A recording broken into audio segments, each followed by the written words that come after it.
Histori e pa dëgjuar, histori e pa besueshme, histori tipike e bizneseve në Shqipëri. Jam me Valterin në magazinën Okazione Valteri, e cila është një nga magazinat më të mëdha në pjesën shqiptare, po themi më e madhe në Shqipëri, 4.000 metra katror me karrige dhe tavolina të bareve që i nxjerrin jashtë përdorimit të Shqipëri, i riciklon Valteri dhe i risjell për t'i shitur. Ato që po shihni tani poshtë në kamera janë të prishurat, ku janë të rregulluarat dhe të sistemuarat, që janë gati për të shitur sërish. Edhe adej më tutje. Valter, kur e ke nis tamam? Në 2018. 2018. Po si nisi? Ti më the që kishe nis në fillim si barmen. Kisha një lokal prej 4 vitesh që e punoja, filloi duke rënë puna. Ku e kishe? Në Don Bosco në Vision Plus. Në Vision Plus. Po, dhe kishe një bar që shisje, bëje, domethënë Ishte lokali i mirë fillt. Vetëm lokal, asgjë tjetër. Pati një periudhë të mirë punë dhe pastaj filloi një rënje deri në faliment. Në faliment fillova duke shit pajisjet e atij bari. Po. Dhe aty nisi e gjithë gjëja. Si shitet pajisjet e barit? Pajisjet e barit. Pra ti vendoset ta mbyllje barin e ditë se quajtë vetëm të dështuar. Isha realisht i falimentuar në atë biznes, por ndërkohë kisha 2 lokale, edhe i mbylla që të 2. Po. Njërin nga lokalet e ktheva në magazin të mobiljeve. Dhe mobiljet e barit të Don Bosco si çova tek rruga e Burgut. Çove që ti shisje, pra e futen në magazin vetëm që të gjej një okazion për t'i shitur. Vetëm për t'i shitur. Edhe? Dhe këtu fillova duke patur shumë sukses. Po. Ishte hera e parë që fillova të shoh lek me sy, sepse lokali qarkullon, por është shumë e vështirë të të lej tardhë, të të lej fitim. Dhe lek ti pe për herë të parë kur fillova shita pajisjet. Dhe ti fillove të kuptoje që duke shit pajisjet mund të kishe mundësi të fitoje më shumë. Dhe i thash vetes, ky është biznesi im ideal. Këtë ditë bëj më mirë nga të gjitha. Po sa biznese ke shërbyer gjatë këtyre 8 viteve? Mbi 10.000 klientë të ndryshëm. 10.000 klientë. Realisht pa fund. 10.000 klientë. Po të bëjmë një xhiro me makinë bashkë në një nga rrugët e Tiranës apo rrugët e Shqipërisë, unë të them që 40-50% e lokaleve në linjë mund të jenë mobiluara nga neve. 10.000 klientë. E sa tavolina dhe karrige ke shitur e shpërndar? Pa fund. Nuk ka një numër të saktë, po janë pa fund. Tani ti ishe vetëm koka e kësaj gjëje që të shkojnë mend apo merresh vetë? Pra nëse e kap këtë karrigen, ja gjen pikën e dobët, e di ku duhet rregulluar çaka? Në fillim i kam bërë të gjitha vetë. Jo, edhe tapicerin? Absolutisht. Edhe saldimin? Me pjesën e tapicerisë dhe të saldimit kishim bashkëpunëtor të tjerë. Po. Por çfarë themi, riparimin e montimit, defektet e vogla i bëja gjithmonë vetë në fillim. Po. Duke u rrit puna, lindi nevoja që duhet shtonim sektore, duhet shtonim tapicerinë, duhet shtonim bojën. E me sa veta e nise? Unë dhe një djalë tjetër. Po tani sa ke? Tani janë 24. 12 herë pas ke rrit numrin për 8 vjet. E di çdo më thon 12 herë për 8 vjet se kështu bëhet llogaria. 24 veta tani janë. A të shoh dhe unë i karrige për shtëpinë time, kur jam që jam këtu. Patjetër. Që janë interesante. Për outdoor i doja unë. Po tani i shitet parat, po pastaj si fillove? Fillove të kërkoje lart e poshtë? Jo, sapo e vendosa që ky do jetë biznesi im, Po. Ishte një faqe në internet, Po. ku merrej me shitjen e produkteve përdorura. Unë aty i bleja, Po. dhe i riparoja, restauroja dhe po aty i shisja. Pra ishte një faqe që ti gjeje kush donte ti Kishte shiste? disa faqe, Po. po një nga ato faqet ishte më e kompletuar, që kishte goxha interes. Aty i postoja. Dhe njerëzit vinin nga gjithë Shqipëria, i shifnin po të postuar. Pastaj hape faqen tënde? Paralelisht me këtë hapa një faqe në Dhe Instagram. filluan të shkruanin faqe. Po, të gjitha faqet e tjera ishin multifunksionale, pra ishin makina, karrige, çdo gjë. Kurse ti e dedikove të gjithën vetëm prej 8 viteve nuk kam ndryshuar në profilin tim. Ja marr vetëm me bare dhe restorante. Pra vetëm me karrige dhe tavolina. Absolutisht. Jo me pjesë tjetër të bare dhe restorante. Është e pamundur ti mbulosh të gjitha. Ama ti je specializuar komplet. Vetëm për këtë sektor. Miliona më the karrige, po ka shumë pin kafe shqiptarët. Pafund. Jemi vendi. Si falimentove ti në kafe kur pim ka shumë kafe? Sepse ka shumë kafe. Është konkurenca shumë e lartë në sektorin e kafes. Po këto janë të gjitha për outdoor, ë? Atë çka ka ndodhur? Me kalimin e viteve, ne jemi zgjeruar në portofol klientësh dhe na ka lind nevoja që të fusim edhe linjen e re. Po. Dhe ne kemi 2 përfaqësi, një nga Kosova dhe një nga Egjipti, ekskluzive për gjithë Shqipërinë. Ekskluzive. Këto i merrni të gjitha të rregulluara, domethënë jo qeverisë sistemore. Janë të reja. Dhe çfarë ndodh? Klienti sjell të përdorura që ka dhe merr të reja tek ne. Patjetër. Shumë interesante. A zbresim poshtë, do më tregosh pak vendin eksakt ku e ke? Patjetër. Do më thënë, ky është kati 3, ti the ke 4.000 metra, 4.000 metra katror të mbuluara dhe të pambuluara. Bravo. Kur e nise, me sa e nise? Sa ishte bari që mbylle? 135 metra katror. 135 metra katror dhe tani ke shkuar në 4.000 metra katror. Çfarë? Çfarë lëvizje? Po dhe shoft, pra të gjitha llojet, çfarë shoh unë nëpër baret, nëpër kafenet, ku hy buz rrugës si shteti, gjithandej ke këtu. Çdo model tavoline dhe karrige që ekziston. Për të qenë modest, 40% e linjës që mund të jetë në një linjë, një anë rrugë, po të shohësh një po një jo, janë të furnizuar. Kjo është pjesa e tapicerisë, ë? Kjo është pjesa e tapicerisë. Si jeni mirë, si kalut? Kjo është pjesa.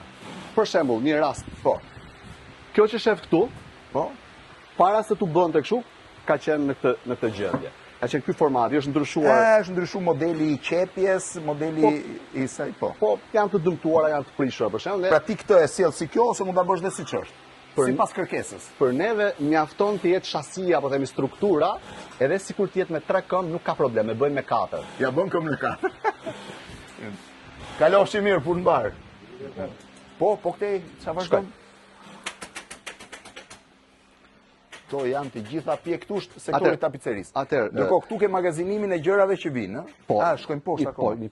Po pash dhe këtë terracën, edhe shohim një moment. Jemi që jemi. Po patjetër. Wow. Shiç boga këtu. Atëherë, të gjitha këto që rrinë në një ambient të jashtëm, presupozohet që janë lëndë parë, pra nuk i gjen gjë as nga shiu as nga dielli, sepse të gjitha pra janë për outdoor këto.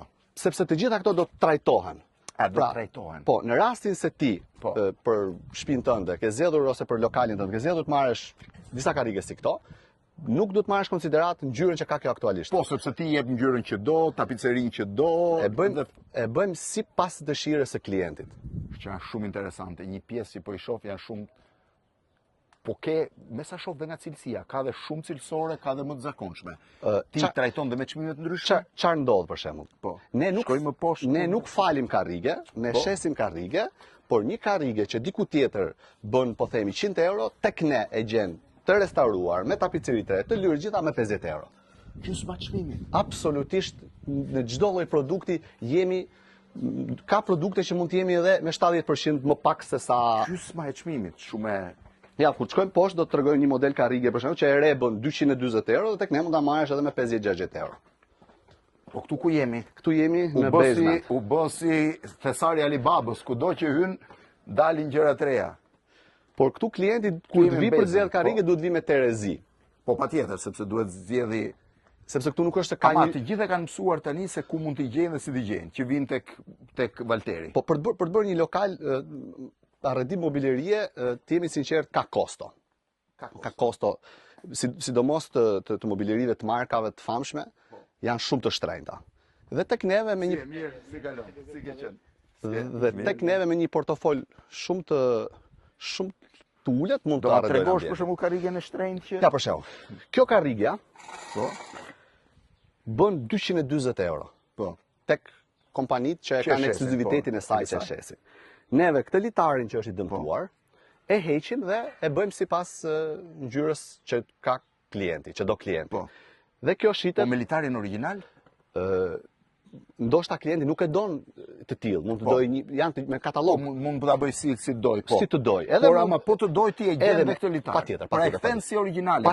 Patjetër. Lyhet, vendosen gominat, bëhet shiltja sipas kërkesës. Edhe shiltja bëhet sipas kërkesës. Keni shilte për outdoor për shembull që të gjitha llojet. Për shembull, nëse një karrige të tillë ti e bën me porosi nga e para, kjo është 110 euro copa. Po. Sa shitet te ju? Tek ne shitet 55 euro. 55. E përfunduar, e lyer dhe me shilte. Wow. Këtu është pjesa e saldimit. Këtu është pjesa e saldimit edhe e lyrjes. Pra ne nuk provojmë të reja, ne restaurojmë ato që keni. Ato që keni, po kuptoj. Ju nuk jeni prodhues mobiljesh, po ju jeni riciklues të mobiljeve për t'i kthyer. Restaurojmë. Puna marë si jeni? Si ka lutë? Si ke qenë? Kjo është pjesë e gjithë. Saldoj dot unë apo nuk saldoj dot? A? Ta provoj herë? Kanë frikë se mos ju merr vendin e punës. Vështirë të ta lënë pajisjen. Dorë, po tani si saldoj? Me këtë, ha? Po si shoh, nuk e shoh aty. Po nuk shoh.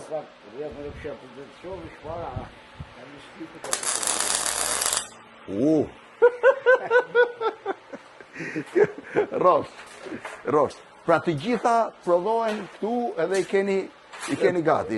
Restaurohen, për shembull, kemi një karrige atje, që ajo nuk i ka këmbët, janë kputur. Po. Dhe ne asaj i saldojnë këmbët. O më thënë, praktikisht ti sot ke ngritur biznesin më të suksesshëm që mund të ngrije mbasi dështove dhe falimentove me baret. Realisht është një biznes që i vjen shumë në ndihmë bizneseve të tjera, bizneseve të dhe riciklon një gjë që do ishin mbetje të tmerrshme këto. Kjo është gjë e rëndësishme. Patjetër. Për shembull, kjo karrige, nëse nuk i saldohet kjo këmbë apo themi, do hidhe e gjitha. Kjo duhet hidhet. Në fakt, nuk është vetëm një histori e jashtëzakonshme e suksesi e një, po e them sipërmarrësi, por është edhe një biznes riciklimi për të mos u kthyer këto mbetje, të cilat janë shumë vështira më pas të asgjësohen, të bëhen, dhe mbi të gjitha është një ndihmë dhe për bizneset që të mos investojnë që në fillim, duke mos qenë sigurt për rrugën e investimit tyre. Valter, 5 mbar, shifeni 4.000 metra, 10.000 klient, mbi miliona karrige dhe tavolina të shitura në të gjithë Shqipërinë, të vendosura njëra mbi tjetrën. 5 mbar. Faleminderit.